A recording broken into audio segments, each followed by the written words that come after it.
was by far the most horrific thing that I've seen. We have a 13-story building with most of the building gone. This is going to be a high priority. Not seeing many people on the balconies. There's no elevators. This is nothing. I mean, it almost resembles the Trade Center. Some people are evacuating, saying it sounds like they heard a bomb. People living their daily lives, and that everything evaporated in an instant. Rescuers are desperately searching for survivors right now in Surfside, Florida. I'm concerned about my mom. I wonder if she was sleeping. I wonder if she got woken up. She didn't call any of us. Her phone goes to voicemail. I was able to hear the boy that was pulled from the rubble. He was yelling, "Please don't leave me." His mom, we couldn't hear her, couldn't see her. We walked out and we looked to the left, and the old 4 line is sheared in half, and it's like just gone. There are over 100 units in that building. That's what is frightening us. We're all just scratching our heads, trying to imagine what in the world could have happened.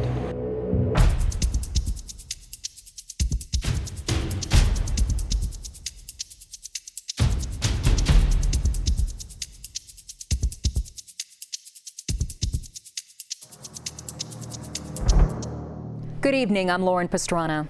Just over a week ago, the unthinkable happened in Surfside. In the middle of an unremarkable summer night on the beach, everything changed with an ear-shattering eruption as the Champlain Towers South condo building simply collapsed, with dozens and dozens of sleeping residents inside. So many questions remain unanswered. What could have caused this tragedy? Could anyone have survived? What's being done to find them? For CBS 4 News, this is a special about our community. And with the help of our colleagues across all of CBS News, we've been chronicling your stories. Stories of hope, fear, and heroism.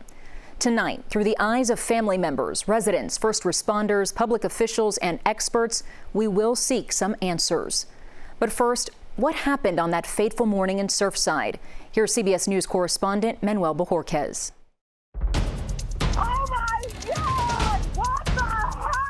This is the incredible, unimaginable situation that none of us could have predicted. The building, one of these huge buildings, gone. Right here beside us, the craziest thing I've ever heard in my life. It was by far the most horrific thing that I've seen.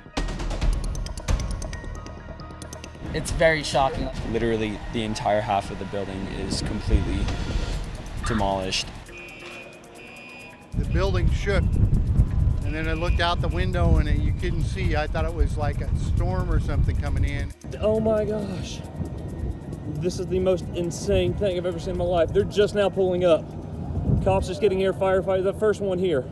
What you're seeing behind me is the massive search and rescue effort that is underway here in Surfside, Florida, after a partial building collapse that happened around 2 this morning. And I heard a incredible bang, and we opened up the door from our apartment, and there was a huge pile of rubble and dust. And then this incredible fireman, he's operating this cherry picker, and he got all 5 of us into it with him there. I was so relieved. It was awful. Kids, grown up screaming, women and children crying, and it was probably one of the worst experiences that I've ever witnessed in my life. Well, we spoke to one man who was nearby when all this happened. He heard the commotion, he raced over. When he got there, he saw a young child. As I got closer, I was able to see his hands sticking through the rubble, waving. It was just sheer panic. He just, please don't leave me. So I told him, we're right here. Fire rescue got over there, and they began to get him out. A devastating morning here in Florida, no other way to put it. I want you to take a look at some images, what is a map view of the condo building before the collapse and what it looks like now. It is something reminiscent of a war zone. Miami-Dade Fire Rescue at approximately 1:30 this morning responded to a 12-story, 136-unit apartment complex that had sustained a partial collapse. I have friends there. My friends are missing. I don't have any clue of what happened to them since 2 a.m. There are over 100 units in that building. The back of the building, probably a third or more, is just totally pancaked.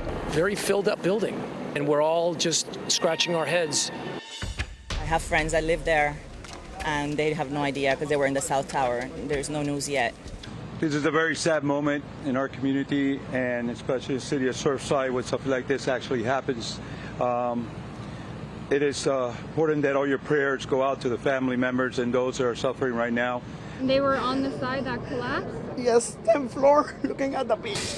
And you haven't heard anything? No. Oh, no. And you haven't seen them in the hospital or anything? No word? No, they sent me here. And they're all missing? They're all missing. We're hoping for additional rescues, but we're also bracing for some potentially terrible news because it was a real catastrophe.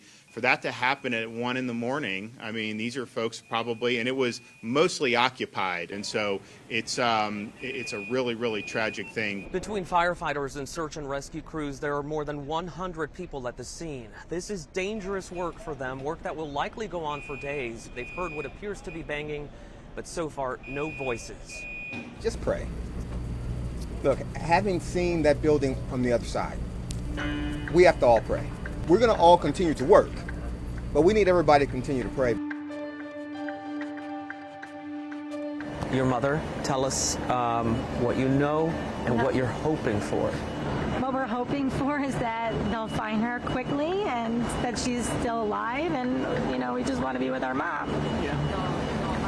So She was the best, our best is friend. the best. And You know, we can't live without her.